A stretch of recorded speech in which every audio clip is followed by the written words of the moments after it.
Buenos días tengan, con su permiso, autoridades y amigas y amigos y colegas. Hace escasos meses el presidente de la Generalitat me hizo un encargo y que intentaremos llevarlo hacia adelante, que fue la de poner en marcha una especie de think tank que nace con vocación modesta, pero que la idea es que vaya creciendo, para incorporar el pensamiento estratégico en la agenda política. Este fue el encargo y vamos a empezar a trabajar por ahí. El horizonte es 2030 o 2040 y la idea es que los tomadores de decisiones, los expertos y el sector privado piensen juntos en cuestiones de relevancia con el horizonte estratégico que necesitamos. La idea del presidente es que el ciclo político es demasiado corto como para ocuparse de cuestiones relevantes que nos desbordan y además en un contexto tan incierto y tan globalizado nos desbordan todavía más. Dar un poco de sosiego y huir del ciclo político y mirar en este horizonte es el encargo. Para este año hemos centrado la atención en tres cuestiones. La primera fue hace unos días, estrategia de adaptación a la crisis climática como gran problema, y no se les escapa a ustedes que la segunda cuestión en la que hemos querido poner el foco es el modelo productivo e innovación. En un contexto tan cambiante, en el que ahora en la segunda mesa intentaré explicar con un poquito más. Pues aquí tenemos un reto colectivo extraordinario. No sé si la ciudadanía de nuestra comunidad es consciente de los retos que nos aguardan en las próximas 2 décadas, en relación con cómo queremos ser dentro de 20 o 30 años y en qué se va a ocupar nuestra población y cuáles van a ser nuestros recursos. De modo que, en este sentido, hemos querido conscientemente que una reflexión sobre el modelo productivo fuera el segundo eje, que tiene 3 o 4 dimensiones. La primera es un workshop con este formato de tomadores de decisiones, expertos y sector privado que se sientan a pensar juntos. Naturalmente las conclusiones las haremos llegar a la presidencia, que este es el objetivo, y también a aquellos que tengan interés. Dentro de este bloque, de este centro de atención del modelo productivo, también incorporaremos en la cátedra un conjunto de documentos que sean relevantes para aquellos que quieran trabajar un poco más en esta cuestión. Y, en tercer lugar, incorporamos también casos de buenas prácticas, fundamentalmente de la escala regional y de la escala local.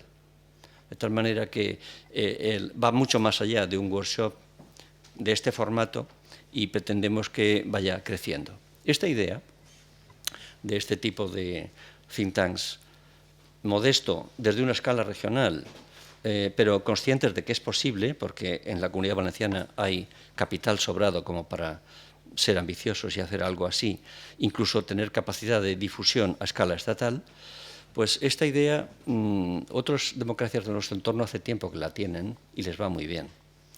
Si ustedes tienen curiosidad y entran, por ejemplo, en France Stratégie 2017-2027, verán que la presidencia de la República Francesa a esta cuestión hace tiempo que le dedica mucha atención. Y si entran, verán que se ocupan de cuestiones de relevancia con pensamiento estratégico. Y si entran, comprobarán, por ejemplo, que cambian los gobiernos, pero ese think tank permanece. Esta es la idea, huir del ciclo político y convertirse en lugar de encuentro. De modo que entre ese modelo de France Stratégie y el Real Instituto Elcano, que también es un modelo que me inspiró, y es que en el patronato hay de todos los partidos y de todas las visiones, precisamente para hacerlo perdurable. Esta es la idea que nos motiva y es la idea que inspira esta iniciativa, este encargo de la presidencia. De modo que, sin más dilación, vamos a ponernos a trabajar en 2 mesas. Verán ustedes que es un formato de workshop puro y duro. En una primera mesa, que vendrá después de una presentación general que hará el profesor Andrés García Reche, en calidad de doctor en Economía Regional y en calidad de vicepresidente ejecutivo de la Agencia Valenciana de Innovación, en la doble versión, en la doble vertiente, y hará una visión general de dónde estamos, de cuál debería ser el camino a seguir, si no queremos dejarnos llevar por un escenario tendencial, es decir, si queremos aspirar a un escenario deseable, que este es el reto fundamental que tenemos por delante, y luego el propio doctor García Reche dará paso a la mesa. De modo que muchas gracias por venir. Verdaderamente es un privilegio que en este workshop aparentemente modesto haya 13 altos cargos de la Generalitat Valenciana inscritos, que hayan querido en algún momento de la mañana venir a escuchar, que representantes del mundo privado, que representantes de asociaciones, pues también se hayan inscrito para escuchar. Si tienen poco tiempo, ahora tenemos todo el mundo poco tiempo, todas las sesiones, además de los papers que se produzcan y los documentos que incorporemos, son grabadas y estarán colgadas en la web de la cátedra, de modo que con un poco más de tranquilidad podrán escuchar, cuando lo deseen, lo que aquí se diga. Muchas gracias por venir y tiene la palabra el doctor García Reche. Muy bien. Muy bien, muchas gracias a todos. Joan Romero y yo tenemos una larga trayectoria de cooperación, no voy a decir ni cuándo ni cómo, muchos años, y siempre he considerado que es una de las personas de las mentes más importantes que tenemos en la comunidad. Como tenemos esta comunidad que tenemos, pues no se valora, pero en otra vida y en otras circunstancias, pues lo haremos. Bueno, ¿de qué voy a hablar yo hoy? Aunque muchos de los que estáis aquí sentados probablemente me hayáis oído decir lo mismo, no voy a decir exactamente lo mismo, pero parecido. ¿Y por qué? Pues porque esto pasa, como en tantas otras cosas de la vida política o económica, que es que hay que repetir muchas veces una misma cosa para que la gente se la llegue a creer. Si hablamos del modelo productivo, tenemos un primer problema de interpretación, o mejor dicho, tenemos un primer problema de diagnóstico. España tiene varios problemas. Uno de ellos es que no acierta bien en ciertos diagnósticos. Por ejemplo, España no sabe todavía, que el principal problema que tiene este país, contra todo pronóstico y contra todas las titulares de prensa y contra todas las discusiones y tertulias habidas y por haber, su principal problema es el modelo productivo, con diferencia respecto a cualquier otro. Pero no se sabe y, por supuesto, no se habla. ¿Y por qué digo que es el principal problema? Porque si no se considera que este es el principal problema, todo lo demás se cae. Todo. Es decir, todas las decisiones estratégicas sobre qué vamos a hacer, cómo vamos a financiar nuestra educación, cómo vamos a solucionar el problema de las pensiones, todo eso se cae. Y se cae porque no hay un acuerdo, un diagnóstico previo aceptado por todos que centre el foco en donde realmente debe estar el foco.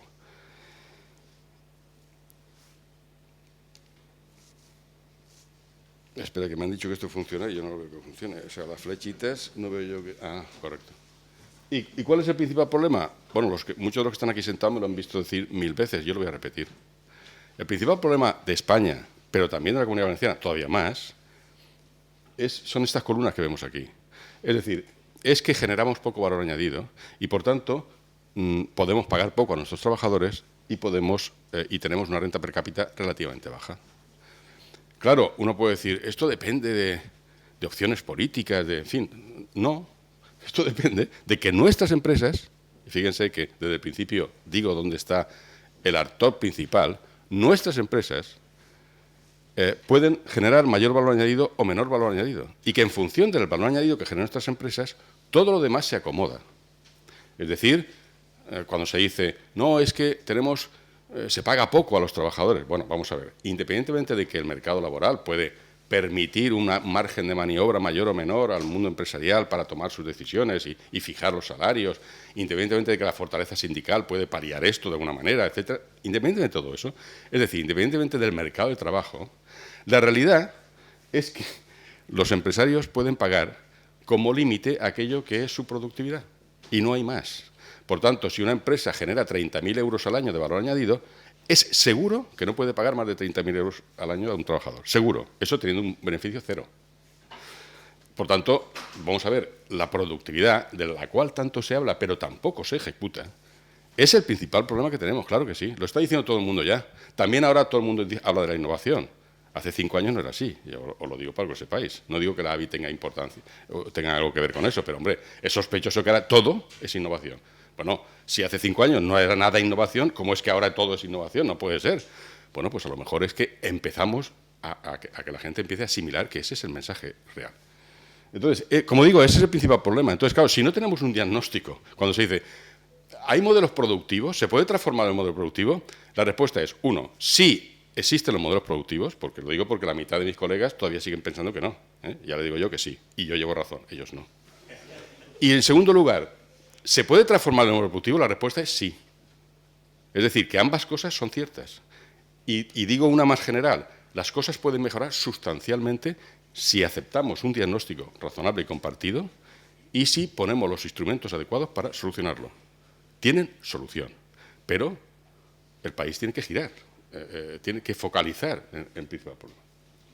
Entonces, ¿un modelo productivo existe? Sí. ¿Y cómo se diferencia un modelo productivo de otro? Muy sencillo.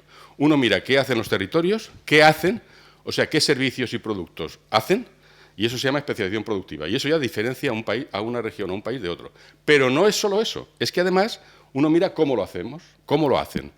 Lo que hacen, cómo lo hacen. Y ahí está el elemento diferencial fundamental. Uno puede producir zapatos a 25 euros, salida de fábrica, o a 5 euros salida de fábrica. ¿Y dónde está la diferencia? Pues en uno hay innovación, mucho conocimiento, y en otro no hay ningún conocimiento. Es así de sencillo. Por tanto, no es un problema de sectores, no es un problema solo de especialización, es un problema de cómo hacemos lo que hacemos. Eso es lo que define un modelo productivo. Por tanto, puede haber una región que haga exactamente lo mismo que otra, en términos de especialización productiva, y sin embargo esta tenga un valor añadido muy superior. Imagínense una región que haga confección, mobiliario, etcétera, pero que esté llena de Ikeas y de Inditex, y otra que hace lo mismo, pero está llena de pequeñas empresas de confección. La renta per cápita y los salarios no tienen nada que ver una con otra. Nada que ver es nada que ver. Por tanto, no es un problema solo de qué hacemos, es un problema de cómo hacemos lo que hacemos. Eso es lo que define un sistema productivo. Y eso es lo que explica que tengamos que hablar tenemos que partir de que el grueso de cómo hacemos lo que hacemos es lo que se identifica con el valor añadido. También lo que hacemos, porque hay sectores que necesitan mucho conocimiento y mucha investigación desde el inicio y, por tanto, ya generan un valor añadido muy elevado, estructuralmente hablando. Pero es que, dicho eso, cualquier actividad al cual se produzca una intensidad en la innovación generada, también genera un mayor valor añadido que el resto de sus colegas del sector. Y, por tanto, en un mismo sector, una empresa es muy productiva y otra es muy poco productiva. Esto ocurre. O sea, no es ningún drama. O sea, uno mira y lo ve enseguida. Puede clasificar las empresas dentro de un sector en muy valor añadido y poco valor añadido. ¿Qué significa eso? Si uno pone la Unión Europea de los 19, el País Vasco, España y la Comunidad Valenciana, ¿qué es lo que observa? Que en función del valor añadido medio que generan sus trabajadores, así están los sueldos. O sea, usted podrá tener el mercado de trabajo que quiera. De hecho, el País Vasco tiene el mismo mercado de trabajo que nosotros. Pero si las empresas son más productivas, los salarios serán más altos. Eso es así. Aquí, en el País Vasco y en el mundo mundial. En todas partes. Y por eso hay regiones que son tienen salarios muy altos.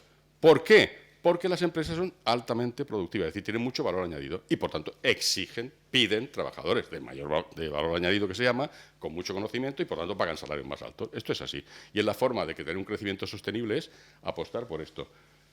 Centrarse en lo importante, y lo importante es la columna del valor añadido. Pero la productividad no solamente tiene un problema, no solamente tiene un impacto en la competitividad de las empresas.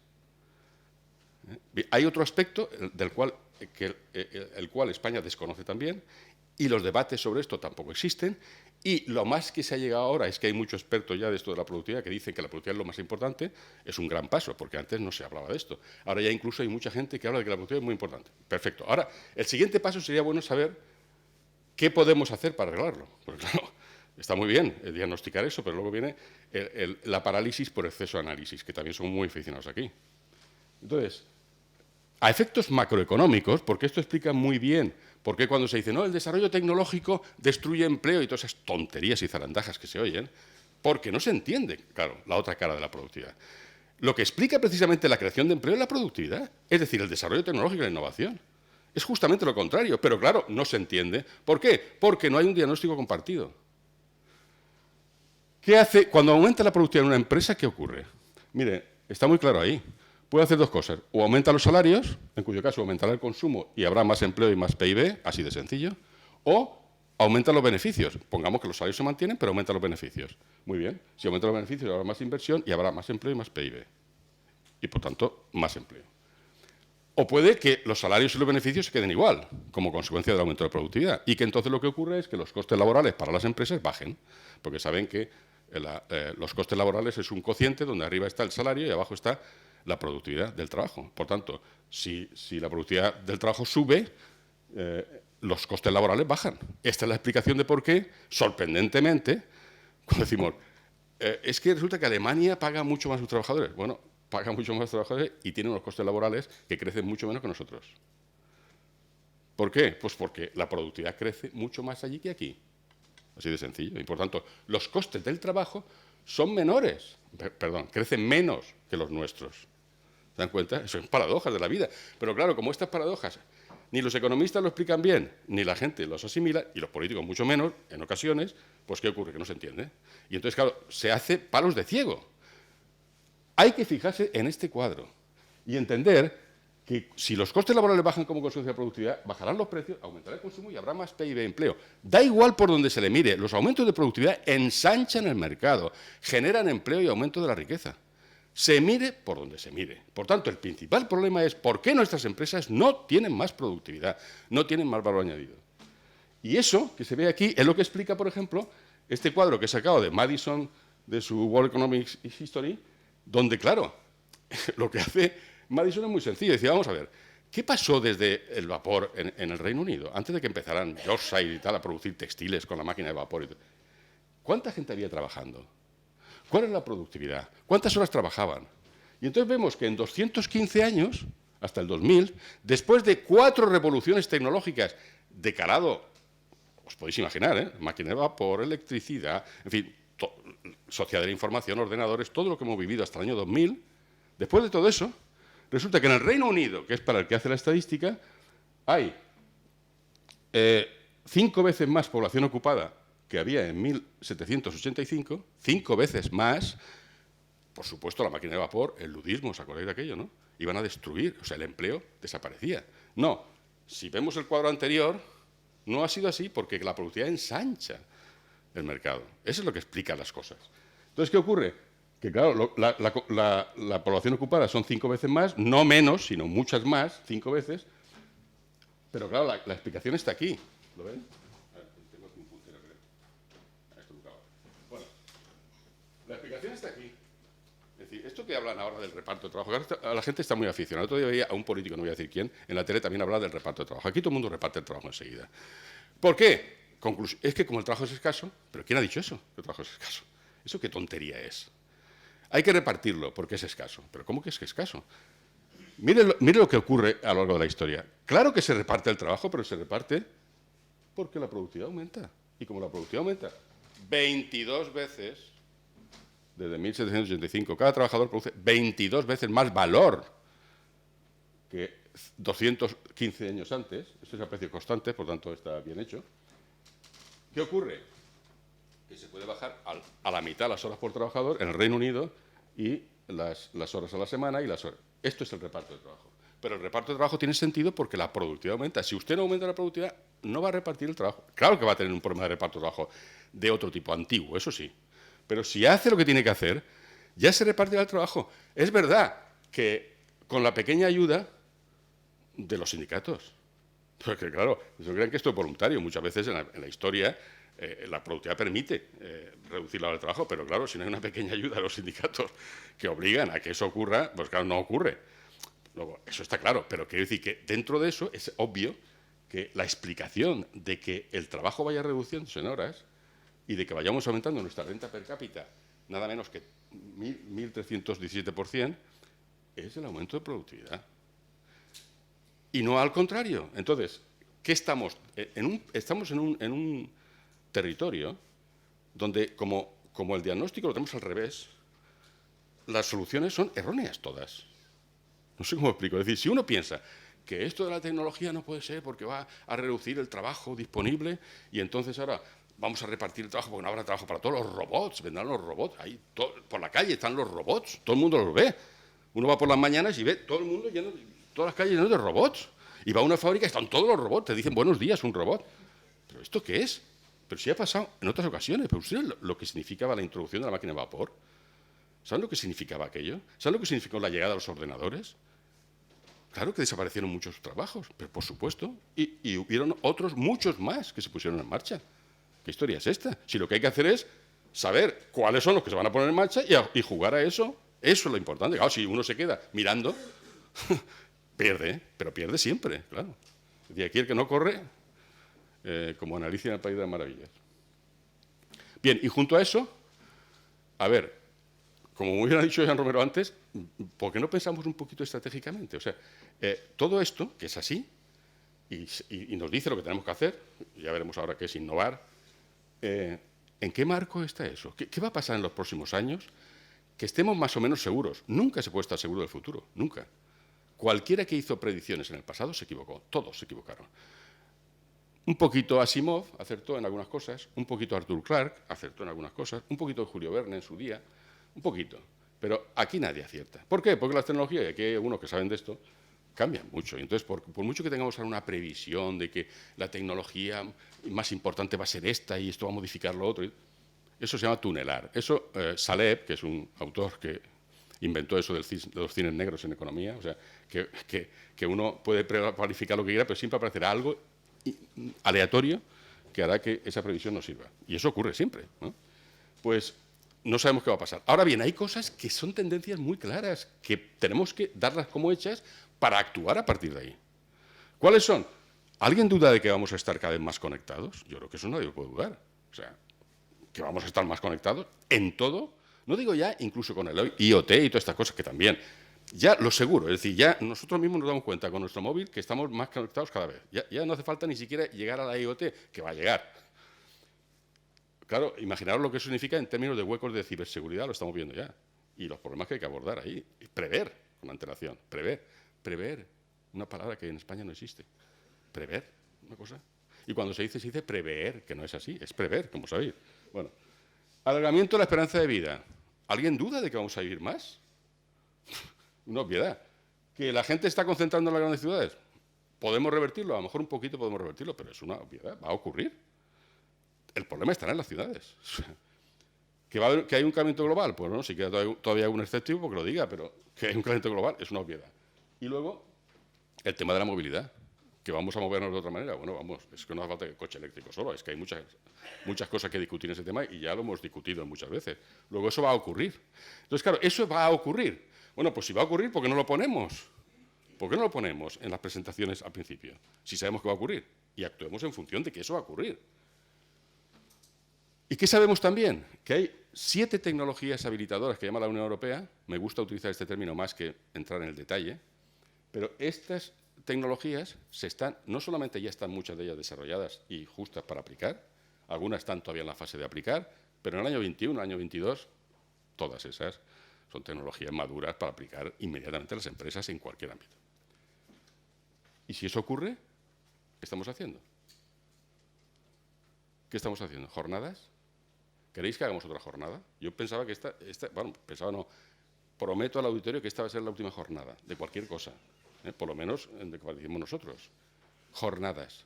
Entonces, cada día hay un congreso sobre inteligencia artificial, otro sobre Big Data, otro sobre no sé qué, jornadas, expertos que vienen. ¿Y dónde nos lleva? Ya nos han convencido. Es muy importante la inteligencia artificial, es muy importante el Big Data, es muy importante la ciberseguridad, es muy importante el Deep Learning. Entonces, muy bien, es muy importante. ¿Y ahora qué?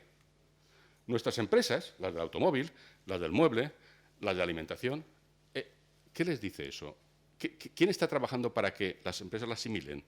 Asimilen de verdad, es decir, utilicen esas tecnologías, saquen ventaja de esas tecnologías, formen a su gente en esas tecnologías, desarrollen aplicaciones para facilitarlas. Eso es lo que quiere el tejido productivo. Esa es la revolución que tenemos pendiente nosotros. Y por tanto, eso no se resuelve con jornadas, también con jornadas alguna vez. Se resuelve con instrumentos operativos que hagan que las empresas no solo no se asusten, sino que aprovechen las oportunidades de que eso ocurra. Como ocurrió con los institutos tecnológicos en los años 90, que nadie creía en ellos y luego todas las empresas sacaron ventaja de ellos, porque eran cosas que necesitaban y muchas ni siquiera lo sabían. Y tenemos encima esto, que también se hace muchas jornadas, la última aquí. Pero claro, el cambio climático y la sostenibilidad puede verse de dos puntos de vista. Una, desde el punto de vista de los problemas que nos va a causar, obviamente, que nos va a causar muchos problemas, ya lo está causando, pero hay otro que es el de las oportunidades. El cambio climático está generando muchos proyectos de economía circular, se está hablando de economía azul, se está hablando de las energías renovables a bajo coste, se está hablando de muchas cosas. Es decir, hay un campo inmenso de posibilidades, de oportunidades que nos abre precisamente esta presión del futuro que tiene que ver con el cambio climático sobre nosotros y que nuestras empresas deben aprovechar. Pero claro, no pueden aprovecharlo con jornadas. Tienen que aprovechar con instrumentos operativos que pongan sobre la mesa qué tipo de proyectos y tecnologías podemos desarrollar y utilizar y poner los instrumentos para que eso funcione, para que eso se convierta realmente en la realidad. Porque uno de los principales problemas que tiene España no es solamente un problema de diagnóstico, no es un problema de parálisis por exceso de análisis, es un problema de que es que no se tienen los instrumentos operativos, después de eso, para ejecutar la política económica. Es la ejecución, no es el diseño, el presupuesto, no es nada de eso, es la ejecución. ¿Cómo se lleva a la práctica una vez que uno ha consensuado un diagnóstico y unos programas? Entonces, ahí es donde se la juega. Y entonces tenemos una serie de actividades productivas que ninguna de ellas va a ser como era, que tiene que ver con la alimentación, que ya no va a ser como era la alimentación. Y cuando pase el tiempo cada vez menos, no va a ser como era. Es que no lo va a ser. ¿Y por qué? Pues porque hay cientos de requerimientos sostenibles, incluso en las propias cadenas de producción y distribución, pero además de eso, es que hay problemas de sostenibilidad en la alimentación. Luego habrá que ver cómo lo arreglamos. ¿Y quién lo va a hacer eso? ¿El MIT? ¿Harvard? ¿Ustedes son de los que está esperando a ver qué dice Harvard y el MIT todos los días? No, yo creo que no. Nosotros aquí tenemos bastantes científicos y tecnólogos de primer nivel mundial para que no haga falta esperar a ver lo que dice el MIT y Harvard, que está muy bien lo que dicen, ¿eh? Pero yo en eso soy menos provinciano. Creo que aquí tenemos cerebros que son equivalentes. Entonces, nosotros tenemos que definir nuestro futuro de la alimentación. Nosotros, no el Silicon Valley, nosotros, porque somos buenos en alimentación y somos buenos en automóviles y en producción de piezas para automóvil y en muchas cosas. Entonces, ¿por qué nos tienen que decir los demás lo que hay que hacer? Si sabemos dónde están los problemas y tenemos la capacidad tecnológica y científica para resolverlos, ¿por qué no lo vamos a hacer? Todo eso de aquí son las actividades productivas que tenemos que mover con el marco que acabo de decir, ¿eh? Y con las tecnologías que están sobre nuestras cabezas. Y eso hace este cuadro, hace un cuadro donde con las tendencias, con las tecnologías habilitadoras que están madurando y con el cambio climático que se nos viene encima, amenazas y oportunidades, ambas cosas, tenemos que solucionar y desarrollar nuestro tejido productivo. Si lo conseguimos, generaremos empresas mucho más competitivas a nivel global y generaremos nuevas empresas en actividades que no teníamos hasta ahora, que se llama diversificar el tejido productivo, que nos hace mucha falta también. Pero claro, eso requiere que haya una estrategia operativa. Y esa estrategia operativa es la que yo quería comentarles, que la conclusión obvia tiene que ser inyectar innovación de manera muy potente. Mucho más, cualitativamente, o sea, un salto cualitativo, una masa crítica nueva. O sea, no podemos seguir poquito a poco como en el pasado, no podemos. No se puede. El que lo haga se queda atrás, seguro. ¿Es que solo se puede aumentar el valor añadido y la productividad por la innovación? No, señor. Aparecerán enseguida expertos, colegas míos, que también son muy listos, y que enseguida dicen, no, porque la innovación es una parte del problema. Sí, ya lo sé, no me lo tienen que contar, yo también estudio economía. Se puede ser más productivo si uno, por ejemplo, tiene sectores altamente intensivos en capital. Por ejemplo, si nosotros tuviéramos aquí centrales eléctricas, la productividad saltaría de 54.000 a 350.000. Sí, ya lo sé. Me lo van a decir a mí ahora. Pero no tenemos centrales eléctricas. ¿Qué quiere, montar una? ¿Mañana? No se puede hacer eso, no existe. O puede ser que tenga sectores altamente intensivos en tecnología, claro, también. Por ejemplo, si usted tiene, el País Vasco tiene bastantes, no todos, pero una parte importante, por eso explica su alta productividad. Por ejemplo, si usted hace instrumentos de precisión, o tiene sectores de alto contenido tecnológico, es decir, que necesita mucho I+D para desarrollar, por ejemplo, farmacéuticas, por ejemplo, instrumentos de precisión, por ejemplo, maquinaria electrónica o eléctrica, etcétera, etcétera. Hay muchos sectores que tienen una alta productividad porque necesitan mucho conocimiento. Esta vez no es capital solo, es capital humano. Y claro, al tener mucho conocimiento dentro, hay mucho intangible en los productos y por tanto el valor añadido se eleva mucho. Claro, normal. Pero es que no tenemos. Es una pequeña tontería, es que no tenemos. ¿Qué es bueno tenerlos? Oiga, España debería hacer un esfuerzo por tenerlos, ¿eh? Y nosotros también, obviamente, pero no lo tenemos. Quiero decir que a corto plazo no lo tenemos. Entonces podemos decir ahora, no, vamos a generar sectores de alto añadido. Pues muy bien, usted vaya trabajando por ahí que yo voy a lo mío. Porque claro, las cosas no son así. O empresas grandes. ¿Usted tiene empresas grandes? Pues eso los economistas le llaman economías de escala. Entonces, si usted tiene empresas grandes, crece mucho, va creciendo, ocurre que existen las economías de escala. Efectivamente, las empresas son más productivas cuando crecen en su tamaño. Pero no tenemos empresas grandes. Tampoco. ¿Y cómo lo hacemos? Tradicionalmente, en muchas zonas poco desarrolladas, lo que han hecho es, bueno, como nosotros hicimos con Ford, pagar para que viniera. Entonces, es una estrategia como otra cualquiera. Si lo consigues, pues bien. Ahora, claro, ya al nivel que estamos, la Unión Europea ni nos lo permite ya. Pero en su día tuvo éxito. Otras zonas lo están haciendo. Pero bueno, pagar para que vengan, bien, es una posibilidad y a veces funciona. Pero se gastan muchos recursos con un resultado incierto, porque algunas se quedan y funcionan, como Ford, y otras se van otra vez.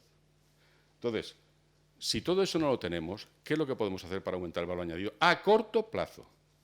Innovación. Innovación.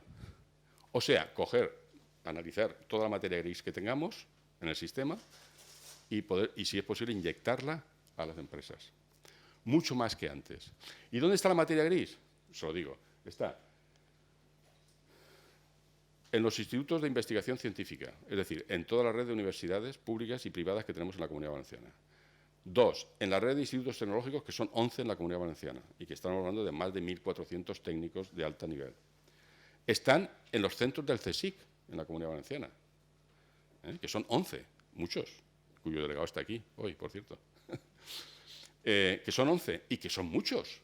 Estamos hablando de centros como Neurociencias o como EIFIC, etcétera, que están hablando de 200 trabajadores, de 200 técnicos, 180 técnicos, estamos hablando de mucha gente pensando.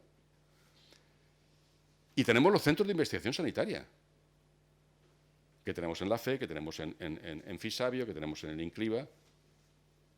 Y todos estos, ¿qué estaban haciendo? Ante un elemento de emergencia, esto sí que es emergencia nacional, ante un problema de emergencia nacional que es aprovechar el conocimiento que tenemos disponible, porque los retos que nos vienen, ya lo hemos visto, son de mucho calado, ya no basta con la red de institutos tecnológicos solo. Ellos siguen haciendo su papel, claro, imprescindible, pero además de eso necesitamos que se incorporen más materia gris, mucha más, y algunos digamos, digamos, de alto nivel, ¿no? Porque nos hace falta resolver problemas muy gordos, que hasta ahora hemos dado que resuelve el MIT y el Harvard, pero también nosotros podríamos hacerlo, no pasa nada, ¿eh? Entonces, ¿qué ocurre? Que si juntamos toda la materia gris que tenemos en la comunidad y tenemos, digamos, un entorno productivo que es el que tenemos, no es que me gustaría que fuera de otra manera, no, es que resulta que es el que es, ¿sabe usted? Entonces aquí hacemos turismo, hacemos muebles, hacemos alimentación, hacemos movilidad, es decir, automóviles, es lo que hacemos. Entonces, no se trata de me gustaría que fuera, bueno, me gustaría que fuera, pues está muy bien, pero lo que es. Y no hay que despreciar tampoco esto, porque ¿saben qué otra paradoja está surgiendo? Se lo voy a decir ahora también, aunque mis colegas economistas tampoco se lo creen esto. Como no saben nada, pues no es normal. Que es que el futuro es de los sectores tradicionales. Qué cosa más curiosa, ¿no? Es decir, que ahora resulta que después de ver que creemos que el futuro era todo bits, bits, BPS, bueno, bips, en el futuro, resulta que ahora resulta que el futuro, que es muy incierto en términos tecnológicos, claro que el futuro es biotecnología, inteligencia artificial, sí, lo sabe, eso es cierto. Pero resulta que en el futuro lo que es seguro es que viviremos en algún sitio. ¿Cómo serán las casas? Eso lo tenemos que definir. Las casas o lo que sea. A lo mejor somos seres virtuales. Algunos ya lo son, o sea que no pasa nada tampoco. Entonces, podemos vivir, en algún sitio viviremos, muy bien. ¿Quién va a definir eso? ¿El MIT? ¿Harvard? ¿Vamos a comer lo mismo? ¿La alimentación va a ser igual? Todo el mundo sabe que no. ¿Quién va a definir eso? ¿Comeremos otras cosas? Sí, pero comeremos. Eso es seguro, ¿eh? Y estoy seguro además que alguien se vestirá de alguna manera, no sé con qué. A lo mejor son tejidos muy inteligentes, con muchos sensores, pero tejidos, se vestirán. O sea, que al final nos calzaremos, nos vestiremos, comeremos, viviremos en algún sitio, nos moveremos por el territorio. Es decir, los sectores tradicionales, tan denostados, una vez pasada la mano de la tecnología por encima, si lo hacemos bien, serán los de mayor futuro. Es más, son los únicos que estamos seguros que tendrán futuro. Lo demás no lo sabemos. Yo no, aquí está Duato, que sabe mucho más que yo, pero yo a veces me he hecho la conclusión siguiente. Ahora tenemos muy claro que estas 7 tecnologías son las más guays de todas. Muy bien. Y he dicho, ¿y qué pasaría si de pronto, al final, por una de esas casualidades, llegamos a la fusión nuclear? ¿Eso cómo desencaja todo? ¿Y si la computación cuántica al final acaba siendo verdad? ¿Y funciona? ¿Cómo va a trastocar eso? No digo que vaya a eliminar lo que sabemos, ¿no? Pero puede hacer infinitamente más potente la inteligencia artificial, el análisis de datos, puede hacer mucho. ¿Qué puede hacer la computación cuántica si ocurre? Pues no lo sé, pero estoy seguro que ese mapa que hemos puesto de tecnologías empezará a trastocarse. ¿En qué dirección? No lo sé. Y el tema energético se empezará a trastocar. Y lo que parecía una tecnología punta, no sé cuál, a lo mejor resulta que ya no funciona. Imagínense, todo lleno de paneles solares y ahora resulta que tenemos fusión nuclear. ¡Oh! Se acabó. No lo sé. Ahora, ya les digo yo, que en ese momento comeremos, nos vestiremos, nos moveremos. Eso es así. Con Hyperloop, muy bien. ¿Y qué? Sí, me da igual, pero nos moveremos. Los sectores tradicionales son los de futuro. Otra paradoja de la historia. Entonces, esto se llama sistema de innovación. Y lo que tenemos que hacer es tomar el entorno... Bueno, ¿cómo voy de tiempo? Me quedan 5 minutos. Tomar el entorno tecnológico y financiero, tomar el entorno institucional, es decir, la capacidad de compra que tiene la Administración, que la Administración puede desarrollar multitud de tecnologías y de innovaciones solamente dirigiendo su compra. Imagínense el caso paradigmático nuestro en salud. Cientos y cientos, por no decir miles de investigadores en las áreas de salud. Sector productivo en salud, muy poquito, muy bajo. No se corresponde. Mucha gente pensando en salud, poca producto en salud. ¿Cómo se come eso? Algo habrá que hacer, ¿no? Entonces no puede ser. El entorno institucional puede ayudar a que eso no ocurra. ¿Cómo? Utilizando la compra pública de innovación. Vamos a hacer que el comprador más importante puede lanzar requerimientos al mercado y actuar. Pues eso, que es el sistema de innovación que debe funcionar bien y no funciona en España, nada, y en la Comunidad Valenciana, hasta que vino la Agencia Valenciana de Innovación y quienes han participado en ella, tampoco funcionaba nada bien, ahora un poco mejor. No voy a pasar por esto. Es lo que explica que existe una Agencia Valenciana de Innovación. Todos juntos, compradores, vendedores de tecnología, pensadores, oferentes de ciencia y de conocimiento, demandantes de conocimiento, todos juntos trabajando en una dirección. Eso es la Agencia Valenciana de Innovación. Eso es lo que necesita este país. Es lo que necesita también España. Y no se ve en el horizonte que haya una decisión política en esa dirección, porque el diagnóstico está errado y, por tanto, las soluciones no existen, se alejan. Y actuamos por estas 3 líneas que algunos de los que están aquí ya conocen. Es decir, todo lo hacemos mediante diálogos tecnológicos. Es decir, cualquier problema que se plantea en la Agencia Valenciana de Innovación, siempre aparecen un grupo de científicos expertos en la materia, un grupo de institutos tecnológicos y un grupo de empresarios. Y se discute en una mesa sobre qué hacer, sobre cuál es el problema y cómo resolverlo. Si no podemos resolverlo, el problema se aparta. No porque no sea un problema, sino porque no podemos resolverlo. Nosotros actuamos para generar tejido productivo o para mejorar el que tenemos. Por tanto, no podemos pararnos en cosas que otros organismos harán. El que quiere investigar lo tiene que hacer por su cuenta, tiene fondos y instrumentos que lo apoyan, pero nosotros no podemos estar ahí. Necesitamos transformar el modelo productivo, es que no se debe perder. La ABI es un instrumento para la empresa. Curiosamente, ¿eh? Es decir, que utiliza el sistema de conocimiento, pero para que nuestras empresas mejoren su comportamiento, sean más productivas y como consecuencia nosotros tengamos un presupuesto más saneado, tengamos unos salarios más altos y tengamos una renta per cápita más alta. No tiene más misterio. Es decir, es interés general. Lo que pasa es que hay que hacer un desarrollo empresarial sostenible, es decir, hay que orientar en la dirección adecuada para que estimular a la orientación para que lo que tengamos no sea un crecimiento salvaje de cualquier manera, sino que lo hagamos. Y todos hemos vivido lo que hicimos aquí durante los años 2000, construir casas en la costa todo el día. ¿Dónde están los valencianos? Construyendo casas en la costa. ¿No? ¿Están transformando el modelo productivo? No. Los pocos industriales que había, los buenos industriales, han resistido como han podido.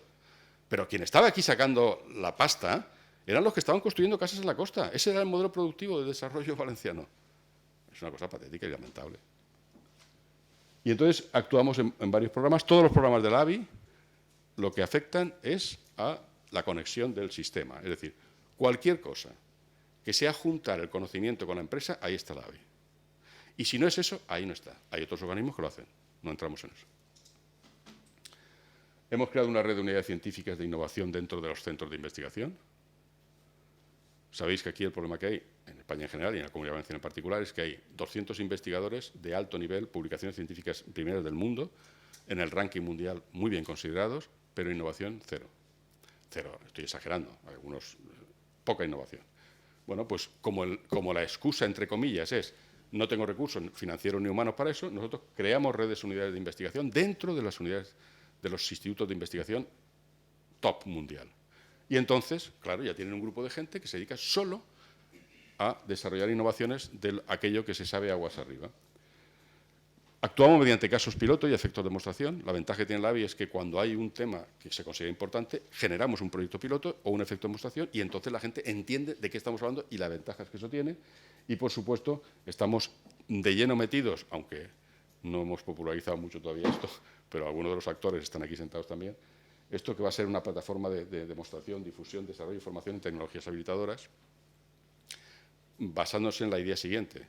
O tenemos una estrategia para que esas tecnologías habilitadoras, que no son solo digitales, también son digitales, nuestras empresas de cualquier sector tienen accesible en qué les beneficia o les perjudica o en qué lo pueden utilizar esas tecnologías para sacarle ventaja, o tenemos eso facilitado, igual que se facilitó en los años 90 una red de institutos tecnológicos para que se pudiera controlar la calidad, normas técnicas, homologar productos. Bueno, pues lo mismo ahora es cuando cualquier empresario de un sector cualquiera, sea del turismo, sea del mobiliario, sea de la movilidad, se plantee ¿para qué ventaja puedo sacar yo del 4.0, del 3D, de la inteligencia artificial, del uso de los datos en la empresa, de lo que sea? Cuando eso se lo plantee, que haya una referencia, un lugar donde se le explique a él en concreto qué ventajas tiene.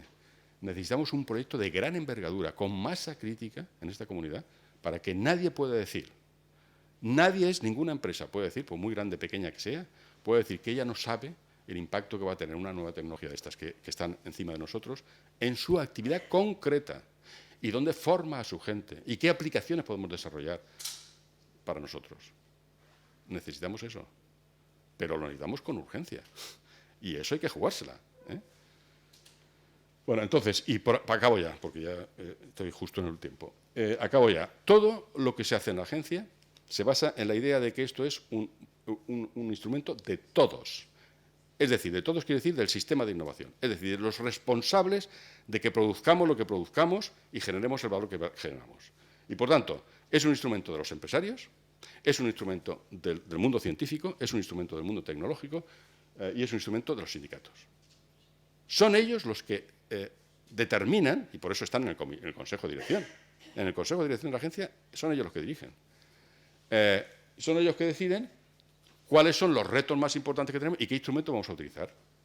Y entonces tenemos, para no cogernos los dedos y para no ser arbitristas o discrecionales, lo que hemos creado es un comité estratégico de innovación que preside Abrino Corma y que está compuesto de 50 miembros, de los cuales hay 20 y pico científicos, 11 directores de institutos tecnológicos y 11 empresas de alto componente innovador, que son los que ponen sobre la mesa cuáles son los principales problemas que tenemos en esta comunidad en materia productiva y qué tipo de soluciones podemos dar a través de comités especializados. Entonces se crea ese órgano, ese cerebro de la agencia, crea propone la creación de diferentes comités estratégicos para temas concretos, para que ellos mismos propongan los retos que tenemos y las soluciones, no los retos solo, las soluciones que podemos llevar adelante.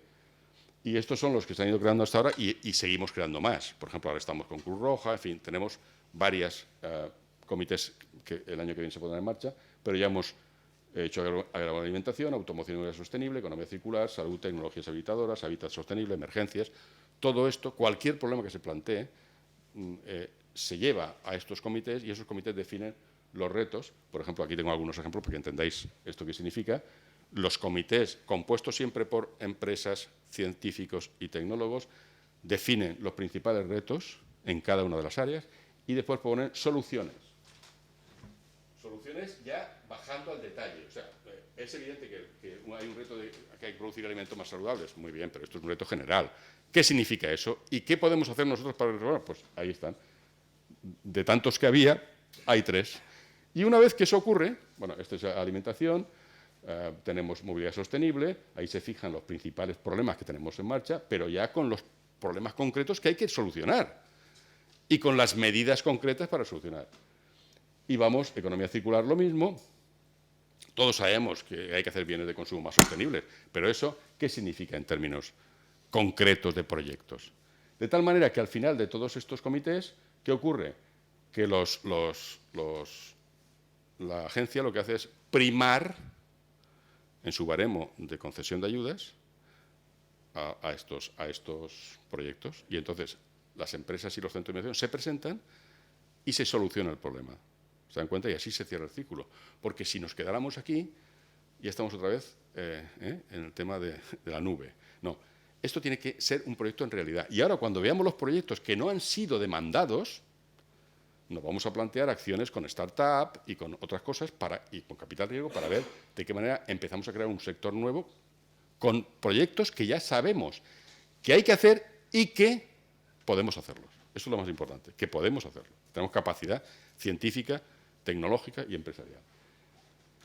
Y aquellos proyectos que no van a los programas, buscamos otras vías. Por ejemplo, la compra pública de innovación. Por ejemplo, elaborar un proyecto piloto, por ejemplo, hacer la contratación de agentes de innovación para ayudar a que eso ocurra, o las unidades científicas de innovación, en fin, la cantidad de instrumentos que tiene la ABI, todos dirigidos a ejecutar aquello que todos hemos decidido que es importante, que podemos hacer y que ahora hay que ejecutarlo. Si falla cualquiera de esos mecanismos, melancolía. Estamos como siempre. Muy bien, un informe muy bonito, qué análisis más bueno, pero aquí el problema se ha resuelto o no se ha resuelto. Si no lo resolvemos no sirve para nada. Todo lo que hemos hecho antes es otro análisis más. Y esta es la situación. Entonces, esto es lo que yo quería comentarles para decirles que yo soy muy optimista en un país desastroso.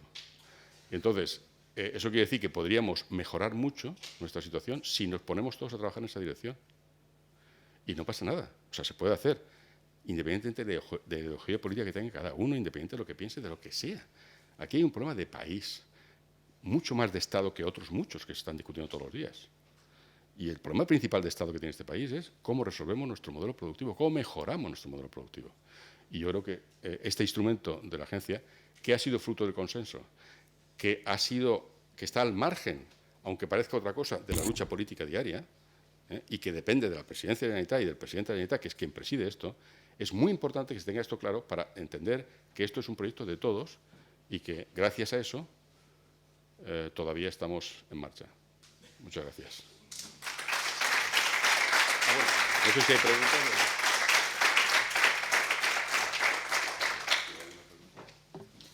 Muchas gracias, Andrés.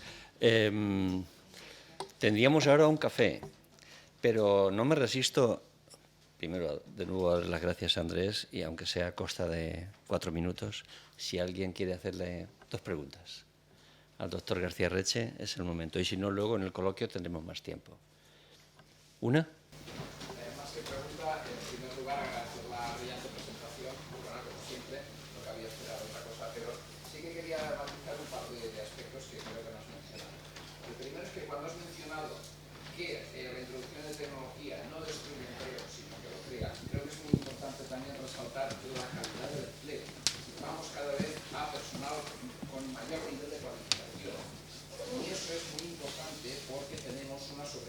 generación de titulados universitarios y algunos de los más brillantes se van al extranjero. Entonces, el crear empleo de alta calidad creo que es muy importante para poder retener ese talento y que no se vaya. Ese es un aspecto. Y el otro, que un dato que hoy ya hace algunos años, no está actualizado, pero hablaban de que menos del 2% de la producción científica se transforma en transferencia e innovación. Entonces, creo que hay bastante material ahí como para, si incrementamos ese porcentaje, aunque solo fuera al 10%, estaríamos multiplicando. Dos muy buenas afirmaciones.